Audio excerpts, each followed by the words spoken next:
take the reins for a moment. She's going to talk about how to connect with us for questions in the Zoom meeting. So Valerie, could you please give us the lay of the land? Sure thing. Thanks, Jason. So first and foremost, this session is intended Yeah, I'm listening to that right now. And offer opportunities for participants to ask questions. That being said, please ensure to mute yourselves unless you are asking questions. And there will be also multiple opportunities with Q&A with the panelists. And so for that, please, there are multiple. And she only sent it to you. For Q&A, there will be different ways that folks can participate. So you can either question or comment in the chat function. And please do specify what question or which panelist your question is intended for. And questions will be read aloud at Q&A times. You can also click on raise hand at any time. And during the Q&A, you will have an opportunity to ask your question or comment verbally. And if you are on the phone, we will also provide several opportunities for folks who dial in to ask questions, and just remember to hit *6 so that you unmute your phone. All right, back to you, Jason. Thanks, Valerie. If you could proceed with muting all parties, we still have some folks in the group that haven't muted themselves. That'd be appreciated. And if you could go to the next slide, that'd be appreciated, Valerie. So review today, everybody. Again, my name is Jason Kelly. Thank you, Valerie. My name is Jason Kelly.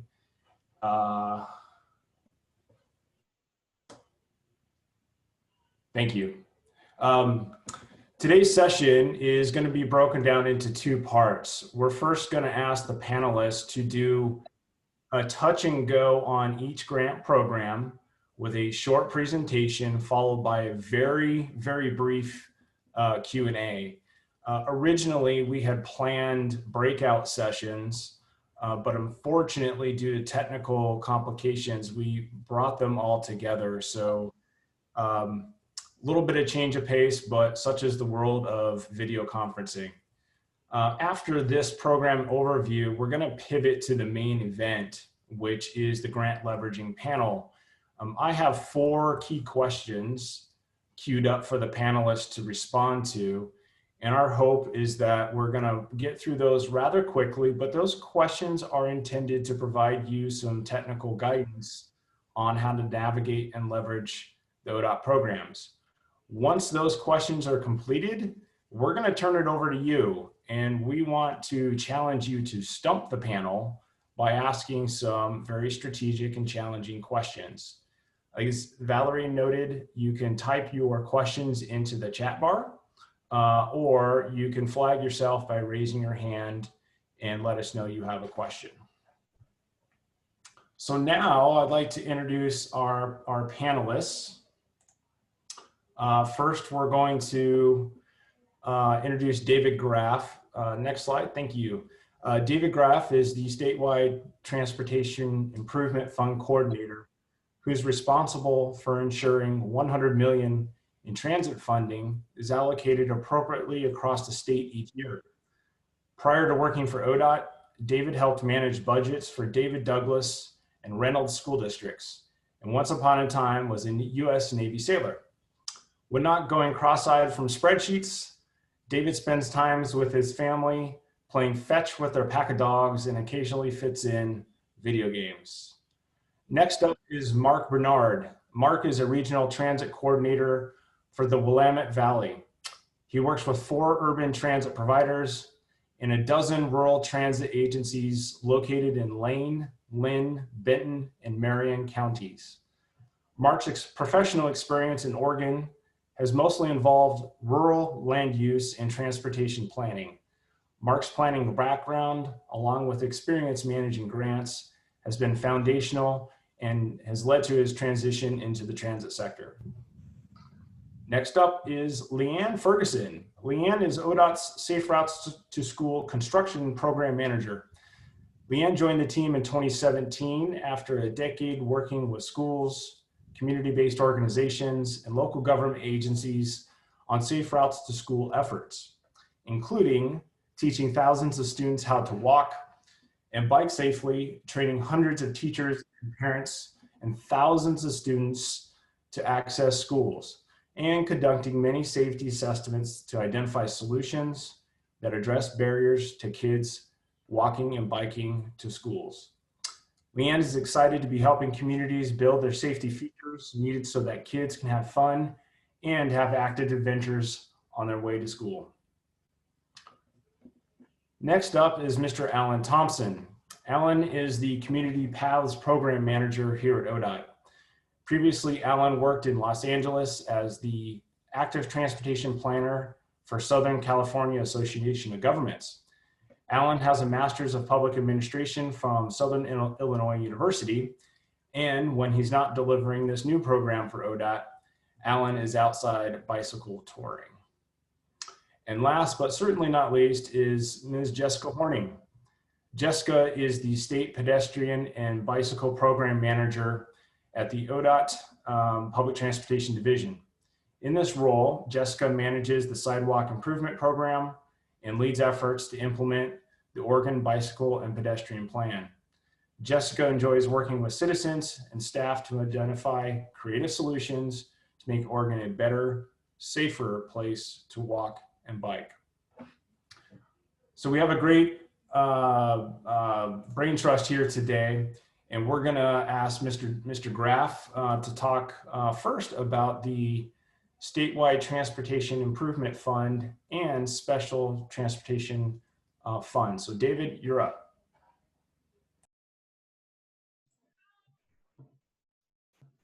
Okay, hello everyone. My name is David Graff. I am the fund coordinator for the Statewide Transportation Improvement Fund. And today I'll also be talking about the Special Transportation Fund. Next slide, please.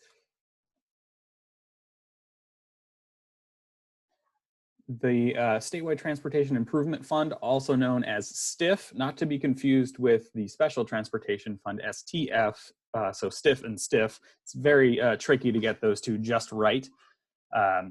This particular one was enacted in the large transportation package in House Bill 2017, and it was primarily dedicated to be a sustainable fund source for public transportation. Those funds come from a 0.1% tax on employee wages and is approximately $100 million per fiscal year, so $200 million per biennium for the program. And there are limited match requirements based on the different type of program within STIF. Next slide. The investment priorities for STIF include improving transit to vulnerable populations, improve coordination between providers, reduce greenhouse gas emissions and improving in public health, encourage sustainable funding plans, and that's primarily through the use of the formula program that I'll tell you a little bit more about in a minute, maintain fleet condition, and improve use of active transportation. There are some subset priorities in each particular fund program, and you can find more information on those priorities within the documentation for those grants. If we can go to the next slide, we'll talk about the different funding programs. So 90% of all of that tax money goes to the formula fund. And the formula fund is allocations to what we call qualified entities. So those are the direct ODOT recipients of the formula fund. They're very similar to the STF agencies in the Special Transportation Fund. So they kind of represent kind of geographical areas within ODOT.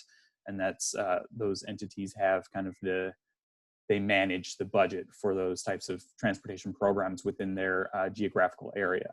So we're thinking counties, mass transit districts, special transportation districts, and the federal tribes as well, all kind of fall into that. And the formula fund is distributed based on the proportion of tax generated within those geographical boundaries. So the idea behind the formula fund is you get approximately as much as you put into the formula fund for that tax contribution. 5% of the STIF program goes to a discretionary fund, which is a competitive grant program that's designed to be very flexible in funding different public transportation transportation improvements, but is not to be used for operating funds or ongoing operations. So it can be used for pilot programs. And then 4% goes to the Intercommunity Fund. Again, this is a competitive grant program, and it's targeted to improving connections between communities and other key destinations, such as closing gaps within the statewide transit network.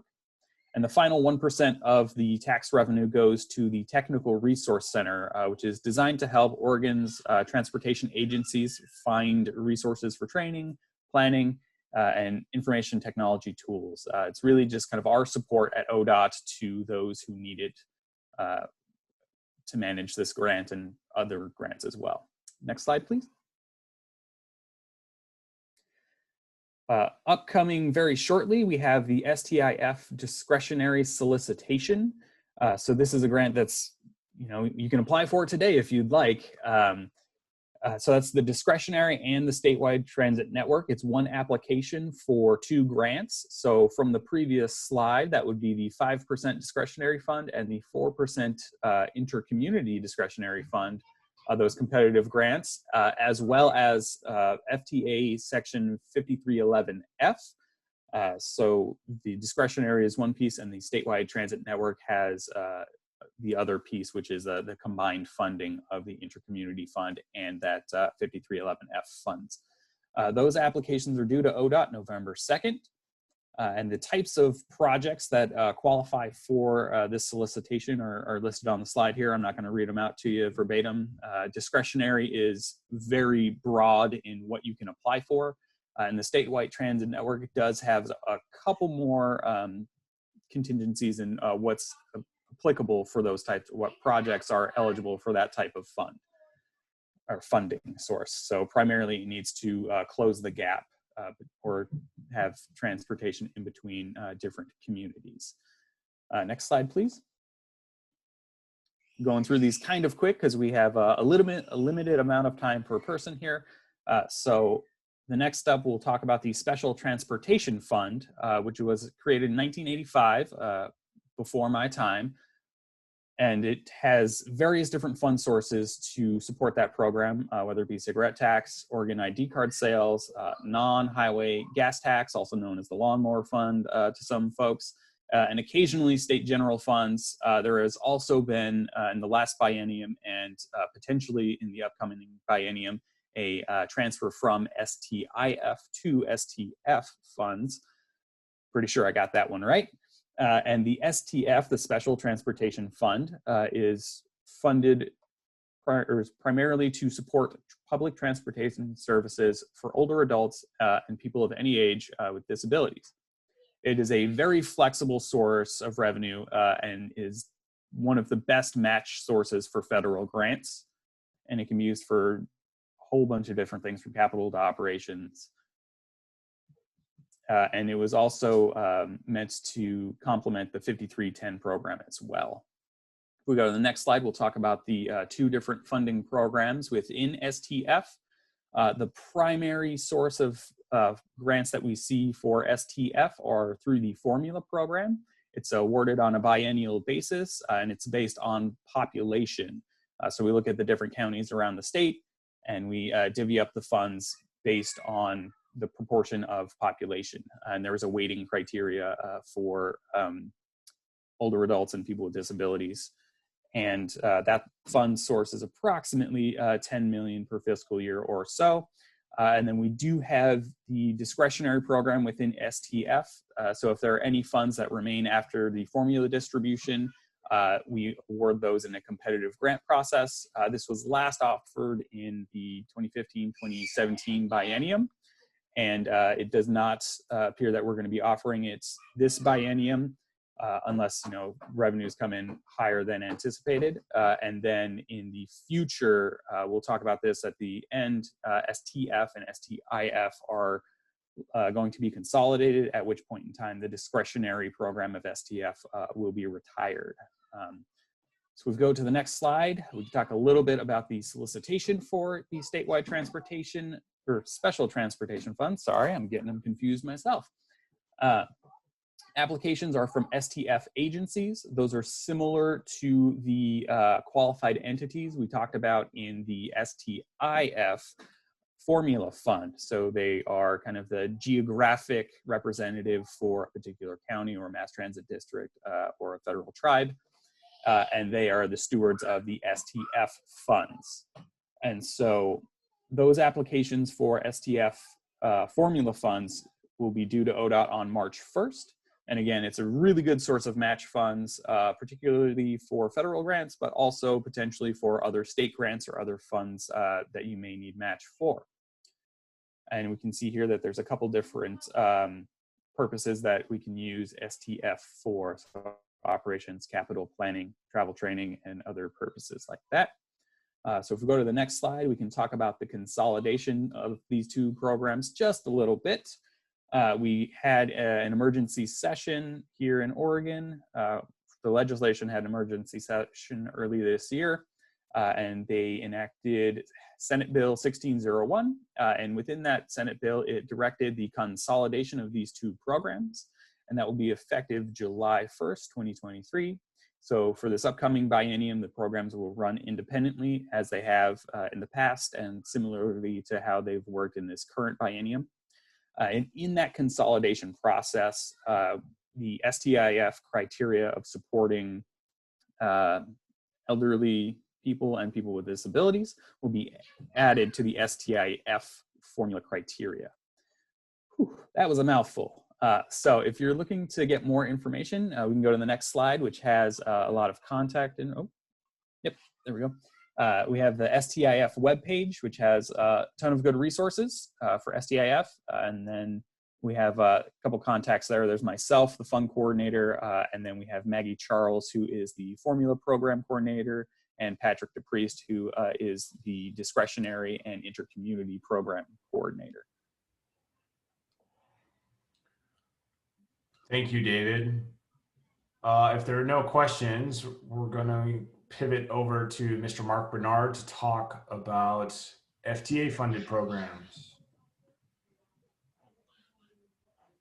Mark, go ahead. Thanks, Jason. This is Mark Bernard, and I'm a regional transit coordinator in the Willamette Valley.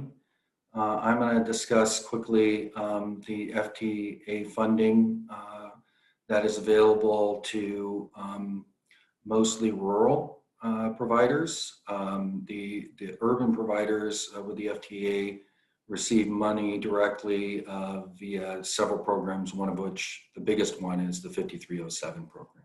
So next slide, please.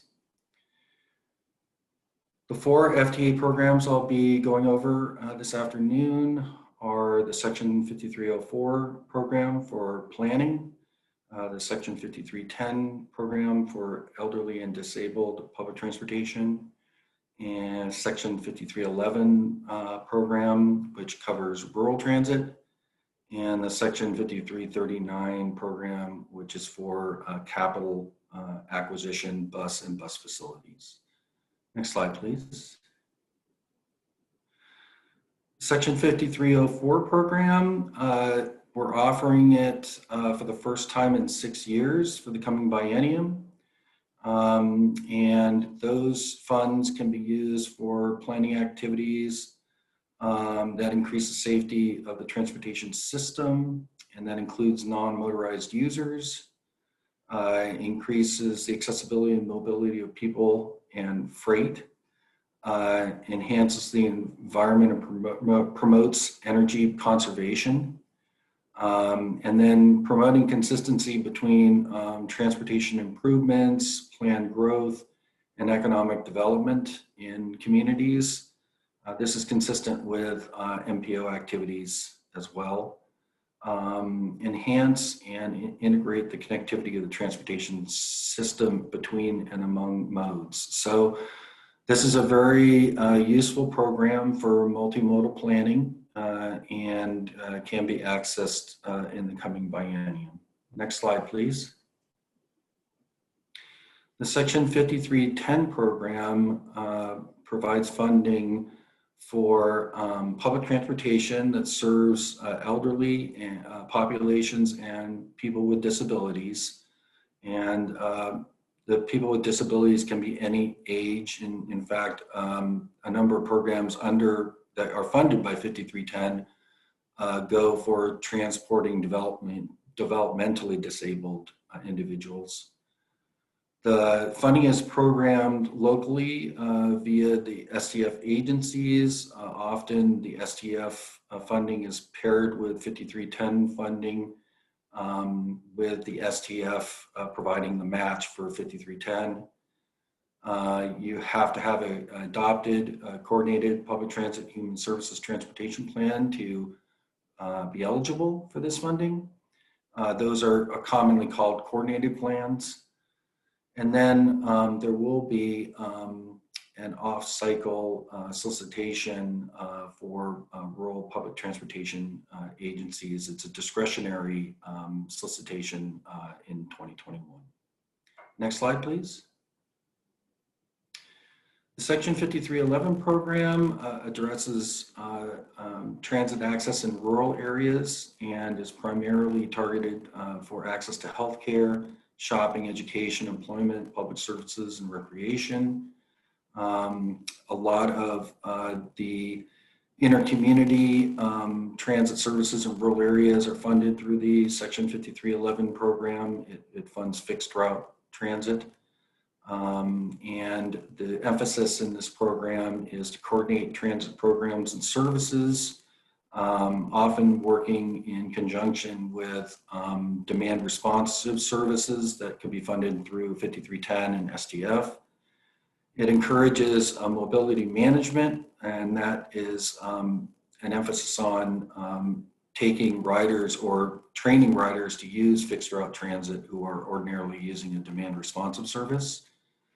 And then employment-related transportation alternatives, joint development practices, and transit-oriented development. So integrating the transit system with other transportation modes and integrating the types of public transportation that's available.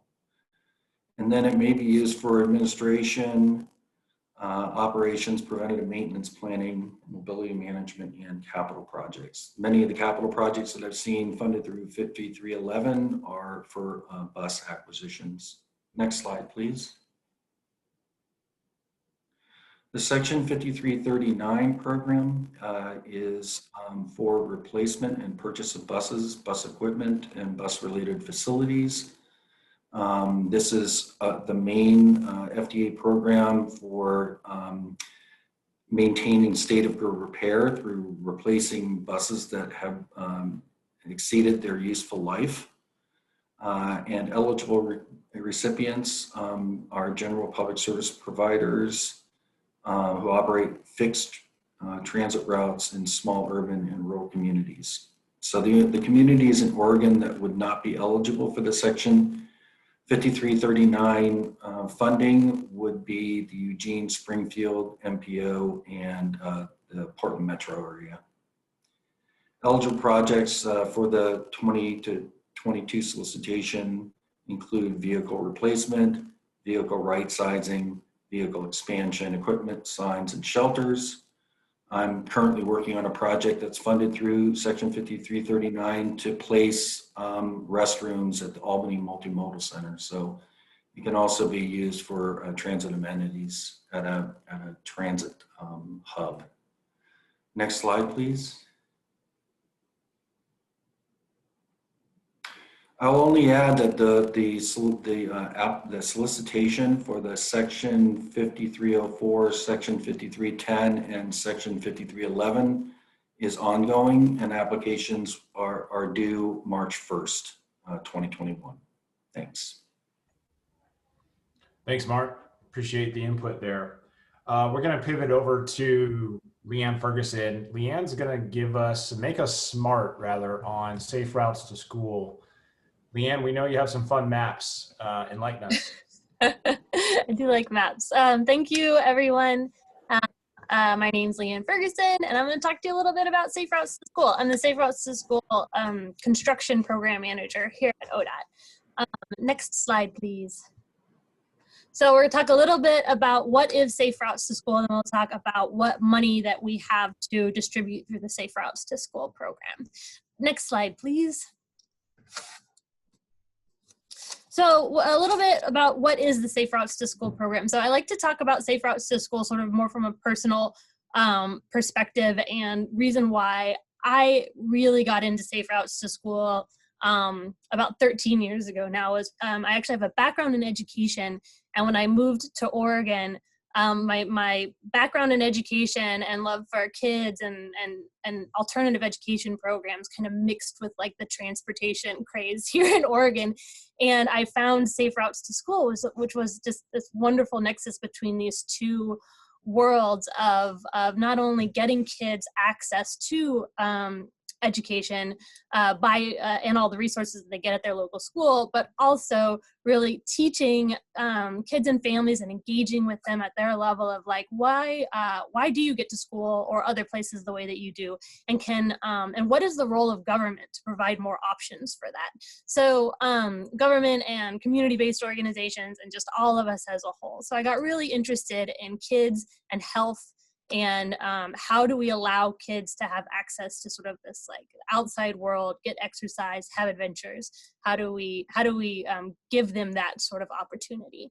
Next slide, please.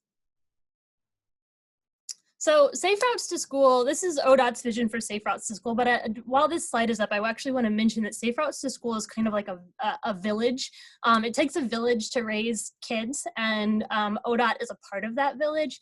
Other government agencies are also a part of that village, like cities and counties and health departments, community-based organizations, after-school programs, teachers, principals, individual parents that are super interested in how their kids get to school. All of these people sort of make up the village, which is Safe Routes to School. So ODOT really just plays one small role in that, and what our role that we play in general is that we help provide funding resources for communities to build safety projects around schools, and funding for capacity building for communities to hire someone who can do education and outreach programs. Next slide, please. So the ODOT program looks something like this. We're actually run out of two different departments. I work for the Public Transportation Division, and my colleague Heidi Manlove works for the Transportation Safety Division. Heidi Manlove runs this education and engagement portion of Safe Routes to School, which looks like bicycle and pedestrian classes for kids, events at schools that celebrate walking and biking and choosing other options to get to school. And she runs a grant program and runs a program with about $1 million a year of federal funding to do this outreach and engagement program. On the flip side of that, the program that I get to manage is a construction program. And we have about $10 million available annually of state funds for construction projects within a 1-mile radius of school. And really that looks like exactly what you think. It's the bread and butter of safety projects: sidewalks, crosswalks, rapid flashing beacons, pedestrian enhancements, pedestrian islands, trying to like shorten the distance that kids have to cross to get across a road, trying to control speeds on that road so cars aren't going so fast, and giving them like the safety tools that they need to access the school through walking and biking. So what we do know is that when both of those things happen together, the construction projects happen to make it safe, as well as the education and engagement programs happen, that we generally see like a 40% increase in kids being able to access the school through walking and biking. So we're really looking at like, we're trying to increase access here and allow more kids to be able to walk and bike to school. Next, and both of those programs are under the umbrella of our Safe Routes to School Advisory Committee, which helps advise us on priorities and makes recommendation lists for where the funds go and which communities they go to. Next slide, please. So a little bit about our Safe Routes to School investment, and I love this picture because it is this is like our education programs in action. In this particular photo is from Springfield. We're really where we've got grantees on the ground teaching students how to navigate an intersection on a bicycle, which is really cool. Next slide, please. So a little bit of more details about the ODOT programs. We've got the construction program to build sidewalks, crosswalks within a 1-mile radius of school.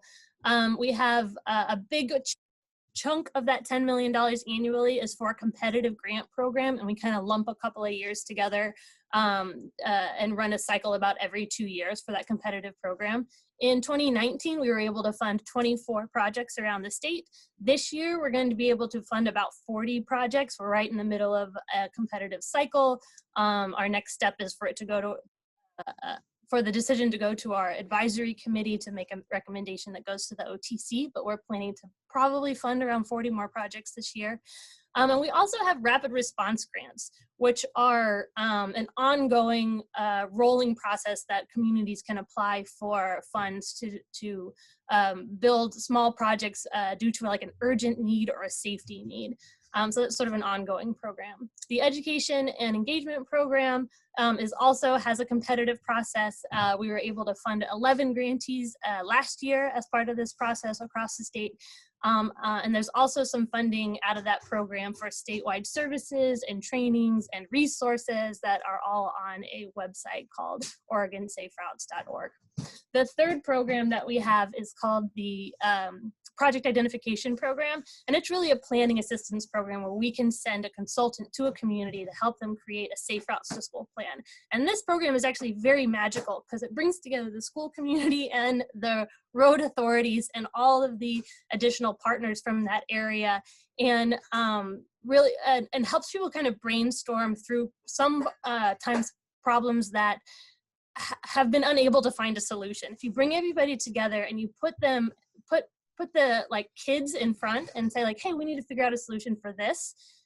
Oftentimes we were seeing people actually coming to agreement that hadn't come to agreement before, people sort of coming out of the sidelines to say like, oh, I can fix that sign, or oh, I can trim that bush away so the kids can see around it. Like there's a lot of the kind of magical things that happen during this planning process, and you get a publicly adopted plan at the end. So we've been able to fund this service for 14 communities last year, and now we're going to be able to fund about 15 more communities in this next year. So next slide, please. The next 3 will be pretty quick.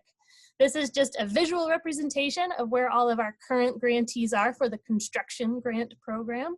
So there's about 24 of them all across the state. Next slide, please. Visual representation of where all of our education funds are right now through the competitive process. So this is where communities have been able to hire a Safe Routes to School coordinator to do some education and engagement work around safe routes. The next slide, please. And this is a visual representation of where all the plans have been created so far. So that these are the locally adopted Safe Routes to School plans in these communities. Next slide, please. So we have a grant for that. I want to talk about what funding is available right now. Next slide. So the only funds that are available at this very moment is the Rapid Response Construction Grant Program. So this is a program where we have $3 million available over the next 2 years. Eligible entities are road authorities, so cities or counties, ODOT, anyone who owns a road or has authority over a road can apply for these funds. It must be a Safe Routes to School project, which means a project within a bike ped project within a 1 mile radius of the school. And just a side note though, that a bike ped project can also help students access transit, because so a crosswalk to a transit stop could also be something that that could be funded through this program. An urgent need has to be apparent. The best/worst example of this is like if unfortunately or heaven forbid a bicyclist or pedestrian gets injured or killed on the road and there is a quick solution that a community can put in place, like we can fund that and we can fund that quickly. And we also have an advisory committee that helps us make a recommendation on these projects. Next slide, please. So future, that's the only funding that is available right at this moment, but we do have some future solicitations coming up for that competitive construction grant. We're wrapping up a cycle right now, but in 2 years, we'll run another one opening the summer of 2022. We should have about $26 million to allocate. The planning assistance, that project identification program will also have another competition in 2022, and we should be able to fund 20 additional communities to get a Safe Routes to School plan. And our education program, the competition will open in 2022 or 2023, and that will be for more capacity building grants for our communities, and those will run on a 3-year cycle. Next slide, please. This is my contact information, as well as Heidi Manlove's contact information, my counterpart on the education side.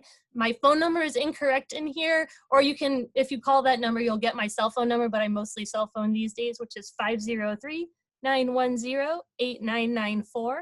And if you want to stay up to date on these programs, please Google Safe Routes to School, Google ODOT Safe Routes to School. Do not try to navigate through ODOT's website. It is very difficult. Google ODOT Safe Routes to School and sign up to receive updates. We're pretty good at sending out updates when there's funding available or any major updates are happening or when our Safe Routes to School Advisory Committee is meeting. That's it. Thank you very much. Well, Leanne, thank you. I think you're the first person I heard refer to a grant program as magical. So we appreciate that enthusiasm and your passion for youth. There is a question in the chat. Briefly, if you could help direct us. The question from Beth is, could you provide examples of rapid response programs? And Kim took the liberty to copy that link. So would you like to add any further clarification or input to that question? An example, a most recent example of a rapid response program that I can think of off the top of my head was from the city of Tillamook, and they had 2 pedestrians hit in the last 6 months on the same crosswalk. And so they called and applied this program, and we were completely supportive of adding some additional like rapid flashing. I believe they're putting in a rapid flashing beacon. Don't quote me on that, but they're adding some additional safety features to that crosswalk to make it way more visible whenever a student is crossing the street. Other things that we've seen are things like lighting, sidewalks, mostly additional safety features on crossings. So that's I hope that helps, but that's an example of something really tangible that we were able to fund in the city of Tillamook. Great, thank you. Yeah, you're all being troopers. We know that there's a lot of information that we're condensing here, so you'll have a chance to connect with the program managers outside of this session if you don't get your questions asked. So next, we're going to pivot over to Alan Thompson to talk about the new Community Paths program. We're getting kind of short on time, so following Alan will be Jessica's. Alan, the floor is yours. All right, next slide, please. Hi, this is Alan. What we'll be discussing is the Community Paths program, how it's funded, what types of projects are eligible, who's eligible, and the schedule for applying and awarding projects. And I will say, woohoo! All right, next slide. Oregon's Community Path was set up just recently in 2019 under HB 2592, Oregon Revised Statutes 367091. Next slide. It's funded through 2 sources. You have a state fund, which is the Multimodal Active Transportation Fund. It's funded through the bicycle excise tax, $15 tax on every new bicycle sale over $200, and a portion of the vehicle privilege tax. And then there's federal funding through the Transportation Alternatives Program. We are not mixing in these funds together, so it will either be a federal project or a state-funded project. And the state-funded projects, they're in flux because COVID has impacted sales tremendously. Next slide, please. How much is available for initial planning, which we call project refinement? It's federal only because they're the only ones who are allowing the planning. $75,000 to $750,000. We're keeping it to where it's before NEPA gets invoked. So if you need to walk away, you can do it without having to reimburse the federal government. Construction funds are $200,000 to $4 million. It can be with either state or federal funds.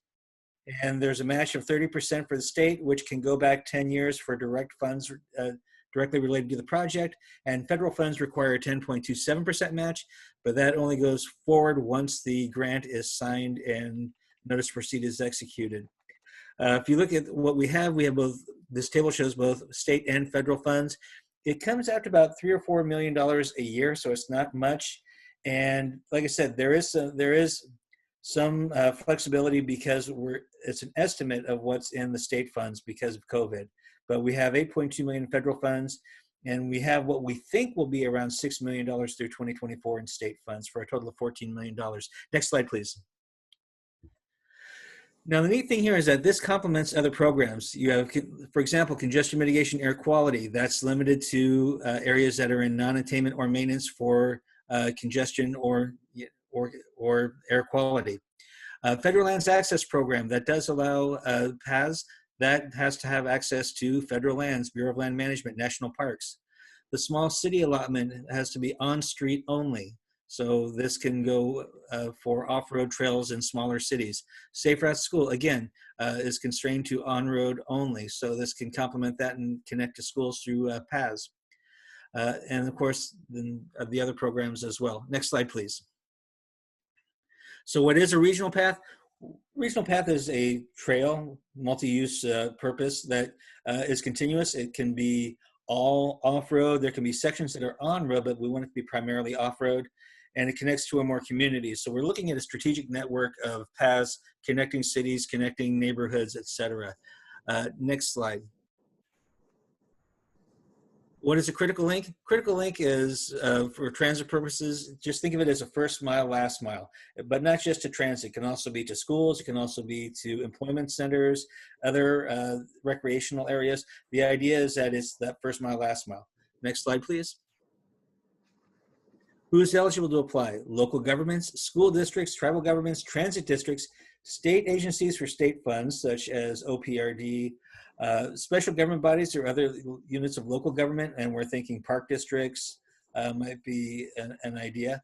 A nonprofit or private entity with documented support. That's going to be a little bit tricky, but they are eligible according to both the state and federal. Move forward, please. Next slide. What is a schedule? Right now, we're accepting letters of interest until the end of the month. So it's strictly determined eligibility, and then we're going to review it and send you a notice if you are eligible. After you send the LOI, then we'll invite you to apply. And so applications will be November 1st to January 31st. So if you're thinking about applying, definitely get an LOI to us as quickly as possible. Application scoring, we will look at that. And by the way, to know where we go for the LOI, just Google or use your favorite search engine for Oregon Community Pass, and it should pop up fairly quickly towards the top of your list. Next slide, please. So we're going to review and score the applications come January. The Oregon Bicycle Pedestrian Advisory Committee will review and recommend projects to the Transportation Commission. And then once that gets approved, then we will issue notice of awards in summer of 2021. And then you have 3 years to complete if federal, 5 years to complete if state. And next slide. That's it. For more information, again, just Oregon Community Pass, just do your search engine for that. So LOIs are due October 31st, so do that now. And that's it for me. Thanks. Well done, Alan. Thank you. No questions posted, so we're gonna give Jessica the floor. She's gonna talk about pedestrian bike programming. All right. Oh, who picked that sign from my title slide? We're gonna have chats about signage. All right. Well, I'm Jessica Horning. I'm ODOT's Pedestrian and Bicycle Program Manager, and I manage a state-funded program called the Sidewalk Improvement Program that is a little bit different from the other competitive grant programs that you've learned about today. If you can go to the next slide. And the origin of this program is from 1971 when Oregon passed a bit of landmark legislation, ORS 366514, if you want to get nerdy, but we often just friendly call it the bike bill, which was the first state level complete streets bill in the country. And the bike bill does two different things. I can give a whole separate hour-long training presentation on bike bill. If you ever have questions, feel free to look me up. But the short version is that the bike bill does two things. One, it requires recipients of state highway funds in Oregon to provide walkways and bikeways whenever they construct or reconstruct a public roadway in the state. So that's a biggie. But what we're interested in today is the second separate requirement that any recipients of state highway funds, so that's ODOT, counties, cities, must spend at least 1% of those funds on construction of ped bike improvements every year. So if you could go to the next slide. And, oh, why did my text get really tiny? All right, well, we'll roll with it. Each recipient of state highway funds is responsible for tracking their state highway fund spending to make sure that they meet that requirement of spending a minimum of 1% on ped bike project construction each year. So at ODOT, how we do this tracking to keep it simple and make sure that we're meeting that minimum requirement is that every 2 to 3 years, when we're developing our statewide transportation improvement program, the STIP, we estimate what we think 1% of our state highway fund revenues are going to be, and we set it aside for pedestrian and bicycle improvements on or along the state highway system. And the program that we use to distribute those funds is called the Sidewalk Improvement Program, or SWIP. So in 2021 to 24, which is the STIP we're in right now, that 1% is about 7.4 million per year. And we target those funds, each of the 5 different ODOT regions, specifically, as I said, for pedestrian and bicycle improvements that are located on or along a state highway or ODOT facility. So these funds, unfortunately, aren't eligible for improvements along local non-ODOT system. And so the program is called Sidewalk Improvement Program because constructing sidewalk and bike lane infill is really the bread and butter of the program and our priority, because we have an agency performance measure to complete a basic connected sidewalk and bike network along our highways.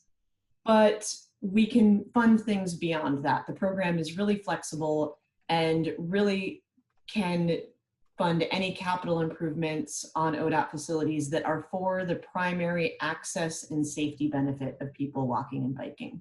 So that can include crossing improvements, striping, signing, signal improvements, as long as it's the elements of the signage and the signals that are for people walking and biking. It's not building a whole new intersection for cars and paying for that with ped bike funds. It's the new countdown ped heads, or if you want to do a leading pedestrian interval, things like that. So in addition to being pretty flexible in what we can fund, as long as it's on the state highway system, we're really flexible with our timeline. So unlike the other grant programs that you've heard about that have a specific solicitation window for grants, with SWIP, we accept funding requests on a rolling basis. And I work with the active transportation liaisons in each region at ODOT to identify and prioritize needs. Our active transportation needs inventory is a statewide assessment that considers access to transit and other factors that we use quite regularly to figure out what our priorities are. And so we're continuously identifying needs and opportunities and accepting funding requests as projects become ready for design and construction, or as different leverage opportunities arise. So what this means for you as a local agency or transit provider is that if there is a pedestrian or bicycle need that you've identified on an ODOT highway, you can contact me or your active transportation liaison basically at any time to discuss that need, and we'll figure out where does it land on our priority scale and work with you to submit a funding request when the time is right for that. And once we've done that request, we can either develop an IGA for the local agency to do the work, just like we would with any of our grant programs, or we can figure out a way that ODOT can deliver and bid out that work. There's no local match requirement for SWIP, which is another nice benefit. Overall, it's a little bit of an unusual program compared to some of the others that we manage, but it's very nimble, so we're able to accomplish quite a bit. Like the photo on the slide here is a road diet and safe routes to school crossing improvements in Milton Freewater that we were able to pretty quickly turn around with some of these funds. So for more information about the program and contact information for me and for your local active transportation liaisons, you can go to OregonWalkBike.org. It will just bring you to ODOT's pedestrian and bicycle programs official page. I just went and bought a vanity URL because I got tired of Googling my own website. So, all right, that's what I've got. Thanks, Jessica. There is a question from Abigail. She asked if the equity is a criteria in the distribution of SWIP funding. That's a really great question. In the active transportation needs inventory that I mentioned, we have 7 different criteria that we look at. One of those is what we call a transportation disadvantaged index. So we use that as kind of our equity criteria. It looks at where are there higher percentages of communities of color, older residents, younger residents, low income folks, where we know that they have generally worse safety outcomes when it comes to walking and biking in our state, unfortunately, and tend to live in areas where we've historically had more disinvestment. So that is something that we consider. And the follow-up question from Cynthia, does the website have a project list over the past 3 to 6 years? It does not, but that is something I should post. I have some maps similar to Leanne's of what we funded, but they're just not up on the website. So right now you can get the funding programs manual and a copy of the funding request form, but I can add some more information about what sorts of things we funded and where, because it's a pretty good little slideshow. Great, good questions. You have your homework.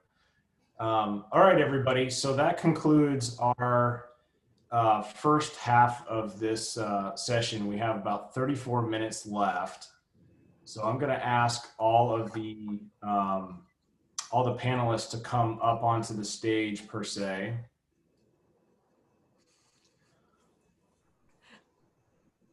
So a little bit about, the panelists here. So just for everybody's edification, ODOT has recently undergone a reorganization. So all of the programs that have been presented fast and furious in this first half of the session are all housed under public transportation. So there's a common theme about mobility here. So now we're going to ask some key questions of the panelists, and it's going to be a round robin here. I have 4 questions. Everybody's going to take a bite at the apple.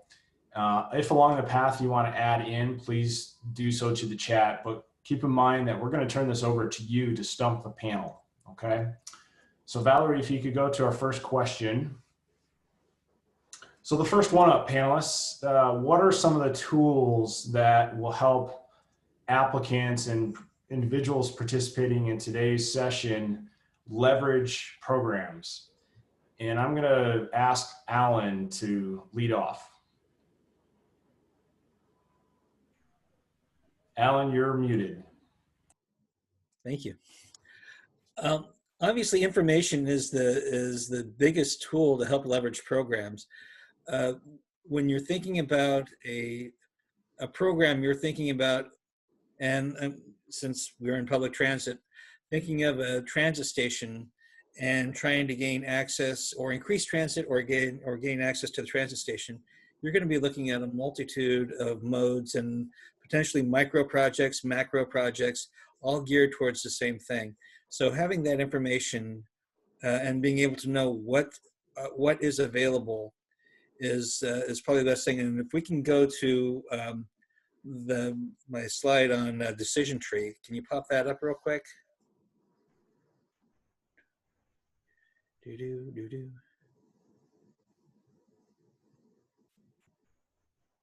slideshow, there we go. Yes, the slideshows will be available. Okay. But anyway, decision tree is that as you're developing your project, you're going to be looking at, what are the needs, what are the barriers, and what are the potential strategies to do it. And once you have that, then you can start looking at what are the funding mechanisms for the various ones. So you gather information on the current conditions, look at what your goal is, what is your vision for your project, and then you identify your strategy and tools. And some of the tools may be feasible, some may not, but the idea is just brainstorm and come up with everything. Have a large number of people that are involved in this process, because you don't know everything. There may be, if you're not familiar with the area, there will definitely be people who are more familiar with the area than you are and who will know things that you don't, and you want them on your team. And then once you have that, then you can start looking at your funding sources. And once you have your funding sources, which, as we discussed all our funding sources, so you look at, am I eligible for it? What modes will this funding source be able to handle? How much is available? And what are the requirements, including match and restrictions? So will this work? And then it's a matter of compiling all of them and being able to apply. But the idea is to start with the vision and then compile, which is the standard thing for all projects. Where am I? Where do I want to go? And how am I going to get there? And looking at all the potential options and combining them, and if necessary, throwing some out if need be. Then go to the next slide, please. So here's an example. This was in my presentation. So when you look at all the different things that are available, and we broke down what are the activity types, and then just some of our programs and what can be funded, you can see that there's a whole vast array of things that can be funded through various different means. And knowing that means that if you're not eligible for one, you may be eligible for another. If you have it for one, then you might be able to supplement with another one, depending upon what, of course, the eligibility and restrictions are. You can't fund federal funds with other federal funds as a match, as an example. But then going to the next slide. Once you have that, you can start looking at who is eligible. Is a match required? How much is the match? What projects are eligible under each? What transportation modes? What are the restrictions? So what we're trying to do is develop these tools for you, so you can just ask us. We can get this posted on to our website, and then it will be there for you to be able to help you develop it. And I'm just going to stop right there because I'm talking way too much. There's a lot of good work here, Alan. We know you've been pulling this together, so I think it's of value. I do think that Jessica wanted to reference this in her response. So I'm going to ask Jessica to take the floor on bike ped, or pedestrian bike, excuse me. You're muted. Darn it. So I was just going to mention that one of the tools and resources that's available that we touched on is active transportation liaisons in each of the regions, and also the region transit coordinators are a really great resource to, I know at least for the active transportation liaisons and myself, we often kind of matchmaker service for local agencies where they've got a project and we'll just kind of sit down with this matrix. Or if, Val, if you want to pull up OregonWalkBike.org, since we've got a little bit of discussion of websites in the chat, we've got a section there that is just titled Funding a Pedestrian and Bicycle Project, and the contact information for all of the active transportation liaisons on that site. And we're really easy to get a hold of to just kind of walk through that whole menu of programs that's listed under the Funding a Bicycle and Pedestrian Transportation Project section to help you figure out what might be a good match. A lot of the time it's kind of breaking things into chunks and figuring out a phasing plan for implementing a larger project through some different funding sources that are available for specific elements. So. Thanks, Jessica. How about you, Leanne? What are some tools and resources that would be helpful for folks to understand how to leverage your programming? So I really want to point towards folks towards the project identification program and that planning process. I really do think that planning ahead and sort of seeing that, like what Alan was talking about, seeing that big vision and then coming up with all the different parts to it, bringing all of the people to the table that all have all the different stakeholders to the table and doing a lot of community outreach around it will really help see like what are all of the pieces and where can we apply for funds for these different pieces. So the project identification program offers that planning assistance where we can send a consultant to your community to help create a safe routes to school plan. And that type of planning will also have sort of like funding sources listed in the back and maybe even identify some funding sources for specific projects that are up on a priority for your list. So doing that style of planning, I think, can really help. Cool. Great. Thanks, Leanne. So David, when it comes to STIF and STF, the state grant programs, what tools do you think are really beneficial for folks to figure out how to make this all work? Yeah, I think for the state side of things, Jessica mentioned the regional transit coordinators. I think they are a phenomenal resource on trying to stick the different pieces together, because with STIF and STF, they're very flexible sources and are often used to match other types of funds. And so figuring out how to get a particular project accomplished could have multiple income streams or grants to fund that. And I think the RTCs are really well versed on figuring out which ones would best fit for that project. Very good. And Mark, regarding FTA programs, what do you think is available for applicants to sort through leveraging? Well, I'll cite a few things I've already heard. First, I'm going to echo Leanne and put a plug in for planning. If a community or a transit agency has the opportunity to plan for transit, a transit development plan, or even a coordinated public transportation human services plan, that can lay the groundwork for the coordination that Leanne talked about with the community and identifying need and so forth, and aligning your funding, doing some experimentation with what kind of funding might be secured to get things done. And then I'm going to also, in the absence of planning, plug Alan's decision matrix, that flow chart.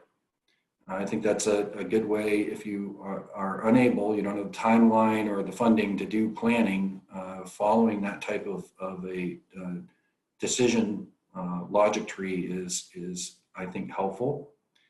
And then I agree with David that your regional transit coordinator is a great resource. We often are in the room with planners from the highway division and have our finger on the pulse of community. So there is an opportunity there to leverage that knowledge to make decisions about funding with transit, including FTA funding. And I will say again that the solicitations for the Section 5304, Section 5310, and Section 5311 FTA programs are ongoing, and the applications are due March 1st, 2021. Thank you. Next up, panelists, we want you to roll up your sleeves and really get into the weeds on project examples that are demonstrating leveraging multiple ODOT, or in this case, as Mark has noted, federal funding programs. So we're going to start with Mr. Graff, statewide transit programs. What kind of examples can you share?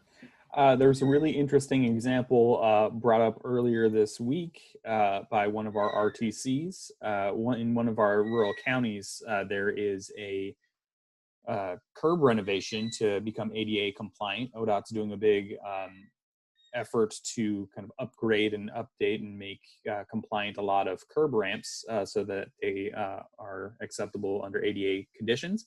And there is a bus shelter that's going to be impacted, or at least adjacent to that renovation. And so we're looking at combining those two projects. And so when they break ground and need to do all the concrete work to update that curb, we're going to see if we can get the upgrade to the bus station. So the two different funding parts for that is ODOT is using federal funds to do the ADA upgrades for the curb ramp. And we're looking at using STIF discretionary for the transit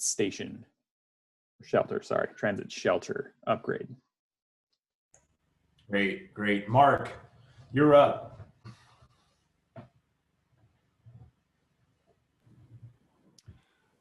There is an example that I like to cite that's actually not in my area. Road Valley Transit put in for service expansion in their STIF plan for the STIF formula funds, and funded operations for the service expansion in the STIF plan, and then went out a year later and applied for FTA Section 5339 bus and bus facilities grants for 5 new 40-foot Category A buses, which were all funded. So that's a good example of marrying your STIF funding with FTA funding to deliver a service expansion. I'm going to pivot over to Safe Routes or Pedestrian Bike Program. Either Leanne or Jessica, how would you respond to this question? I think Jessica had a better example than I did. Jess, do you want to take this one? Sure. I think my leverage example that I think worked the most smoothly and got the most accomplished was we had in the North Portland area a new grocery store that was coming in. So there's a lot of development happening around the state, and we can generally work with developers to get a little bit of sidewalk infill or bike lane infill on their frontage as they're building a new structure, but you can't really expand beyond that. So we were able to partner with our development review folks and this grocery store to leverage some additional funds. They're building sidewalk and a bike lane and a left turn lane so that folks can get into their parking lot for their store. And we were able to add some SWIP funds onto that project to continue a reconfiguration, restriping of the road so that rather than just one block of bike lane that doesn't really do a lot of folks much good, we were able to get that bike lane and a continuous turn lane to help with some safety issues that have been identified on the corridor for about a mile.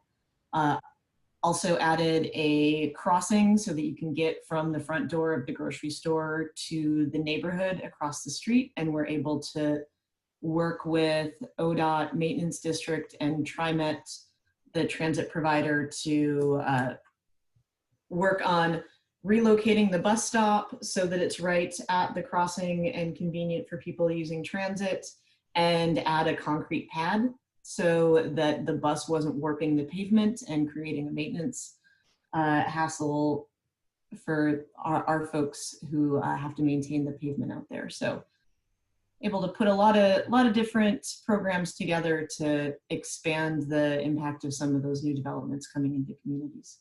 Great example, Jessica, thanks. Alan, how about you?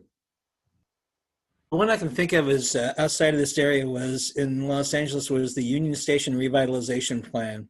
It's a 1938 train station that is now used primarily for commuting, and that's it. So the idea is how can we turn it more into like an airport as a destination for shopping and dining, along with all the other points. It's very close to Little Tokyo. It's very close to Chinatown. It's very close to the local government city hall. So it came up with not just the land use, but also looking at walking areas and developing 9 points of travel from Union Station to these key interest areas.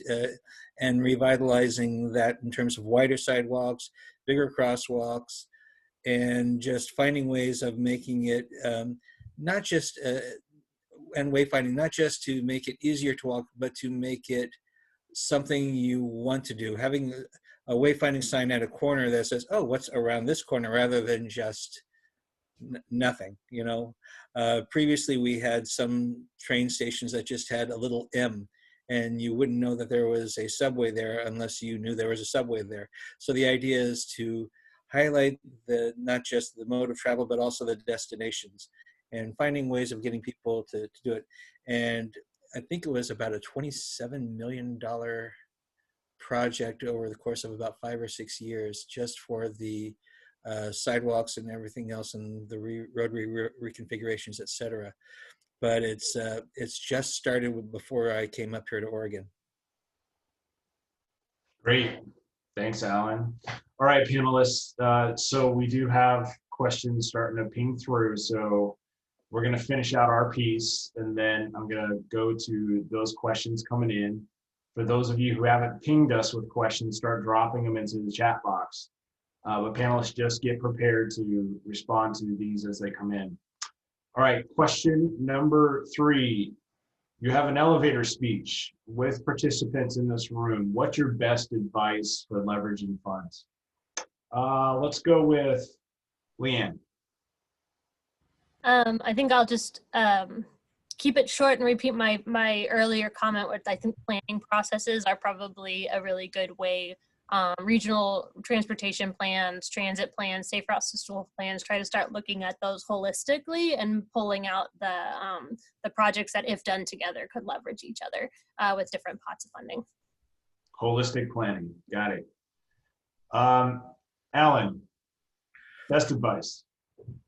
Make sure you have a plan. Don't just apply for a project because there's a grant available. You know, what are your needs? Find out what your needs and then look for funding, versus saying, oh, there's potential funding. What can I fund? Easy peasy, plan ahead. David, from a state perspective, what's your best advice for leveraging state grant funds? Sure. State grant funds, highly flexible.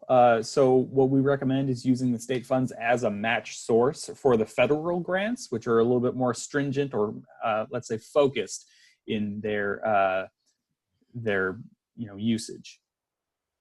Great. Mark? I would agree with David. I think that the most natural leveraging opportunity is with STIF for the FTA programs. I wouldn't be limited by that.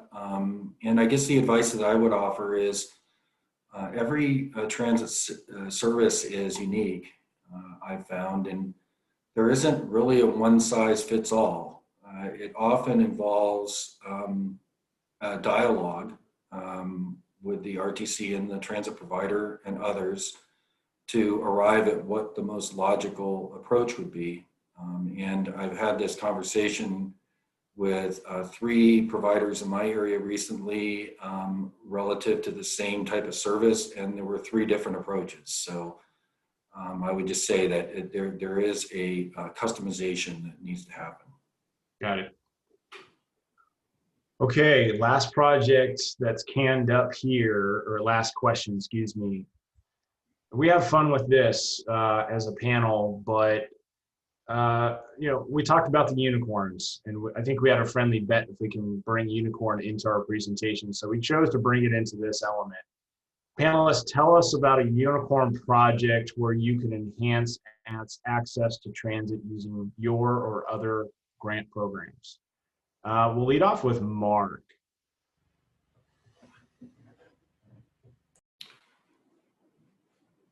Well, I mean, my unicorn projects usually are related to things like community paths, and there are a handful of examples I can think of off the top of my head where there's a community path that runs parallel to an arterial or collector road in a community, and there's a ditch or a railroad right-of-way between them, and there needs to be a connection between the multi-use path and a bus stop on the arterial or collector road.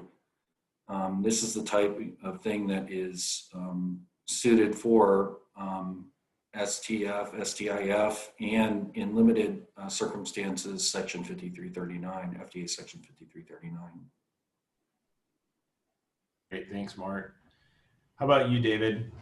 What's your unicorn project? I think my unicorn project is more of a process. So I know Mark and Leanne are a big fan of planning, and planning is definitely eligible under STIF as well as STF. And so I think if we can fund, at least partially, partially those planning processes, maybe in coordination with the Safe Routes to School plan, for example, or your transportation service plan for the county.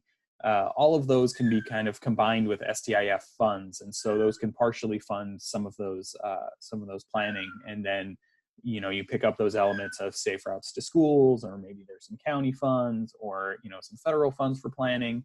But then beyond that, you can also use STIF and STF for the implementation of those projects. So you can kind of be carried through the different areas. And that does include first and last mile connections as well. There's some chat about bike share in the chat room here, and those are potentially eligible projects under STIF. Alan, what's your unicorn project? I think it's a lot of it is similar to Matthew, and I look at my unicorn project. If we're talking about transit, then it's looking at what the barriers are. If there's, let's say, a freeway and there's an underpass, being able to put up barriers and lighting along the sidewalk for a roadway underpass under a freeway that makes it well lit for pedestrians and bicyclists is easy peasy for a transit station. But my big unicorn project is connecting communities and having a strategic network of both on and off-road bike routes throughout the state. That's my big unicorn. We appreciate the vision. Leanne? I think that a really cool project could possibly be something like a high school and a middle school close together, like a campus, and working to get kids to those schools through walking, biking, and transit. You could be looking at adding some additional features or adding a transit stop to that area by that high school. You can use some transit funding to put in the booth and sorry, I don't know all the words for it, but the furniture, the things that go shelter. To the transit stop, the shelter. And you can also, I believe, use federal transit funds to figure out to get kids safely to that shelter. So you could some safety in your roadway as well as having a larger plan for adding sidewalks to a road that doesn't currently have sidewalks leading up to the school, and that could be a Safe Routes to School program fund. You could have a pathway that leads across an open field that connects the neighborhoods behind the school to the school community. You could use some paths funding to do something like that. So just like trying to holistically look at a location and think like, oh, where do the people live? How do we get them here through walking, biking, and transit? And then there seems to be a couple of different ways to use all the different ODOT funding opportunities for a unicorn project. Love it. Love it.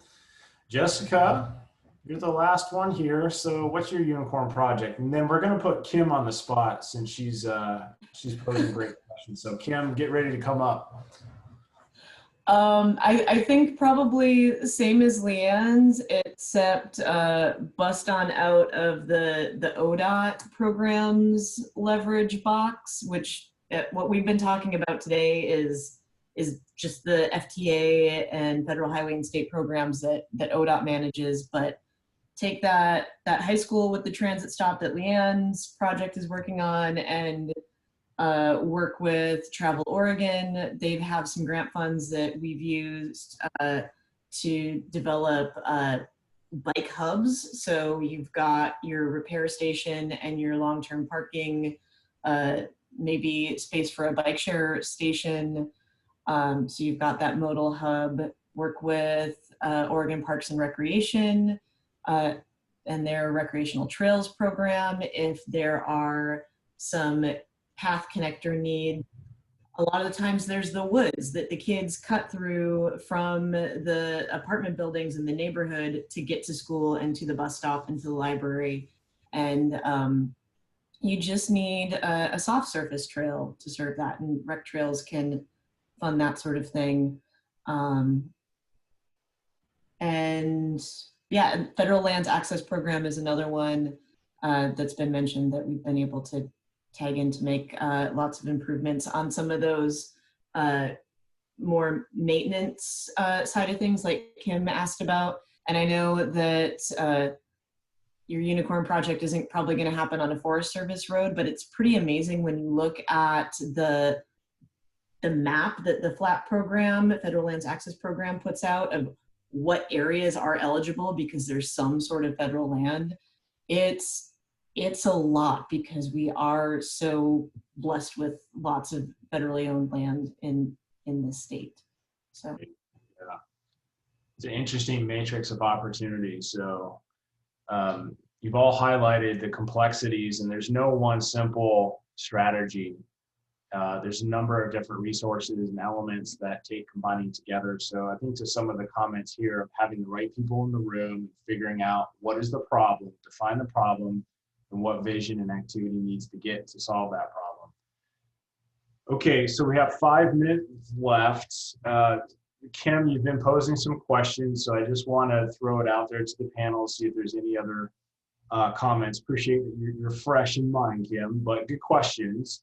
You did ask that, are there any of these programs help with maintenance, which is an operation element of snow removal on sidewalks? So Alan, you've offered some input. Does anybody else want to take that? Statewide transportation improvement funding was used according to Derek. Yeah, and I can make a brief comment on that. So I think in the case that Derek brings up is the county, I believe, purchased the equipment to use.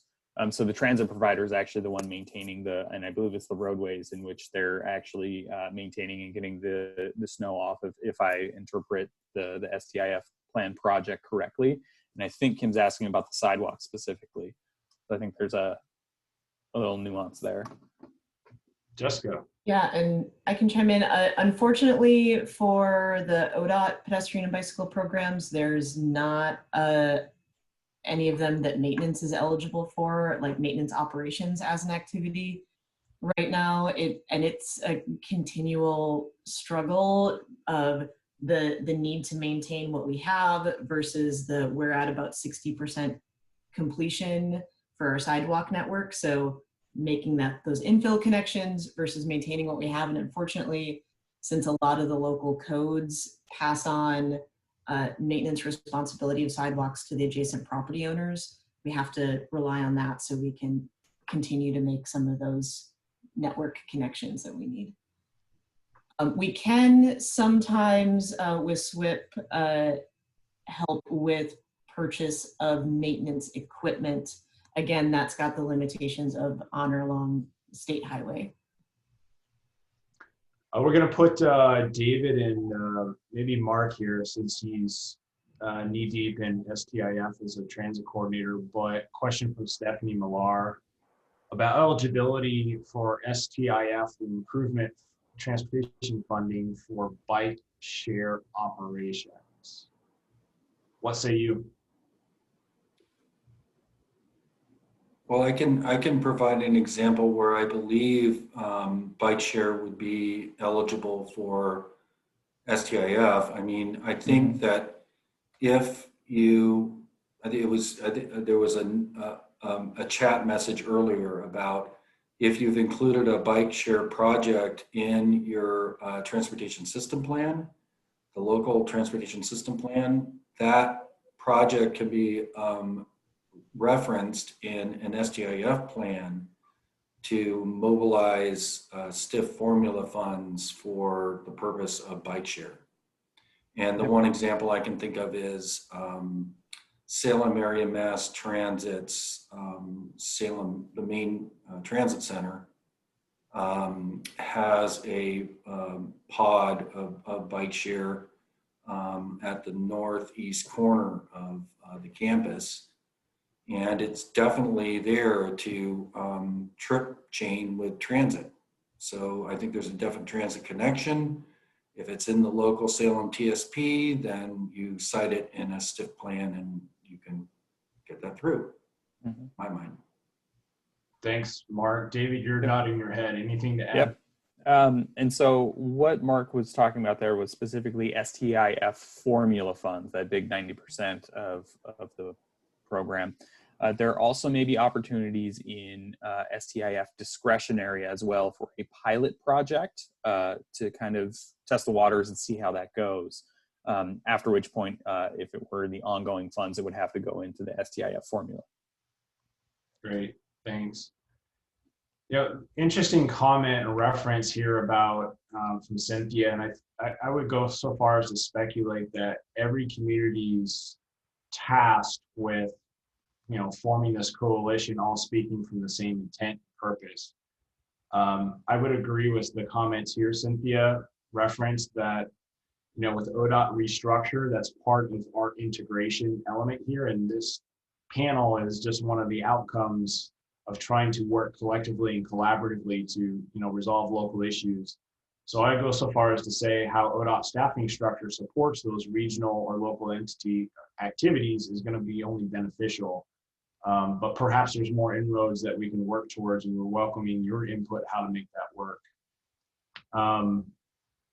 Okay, so that is the time for today.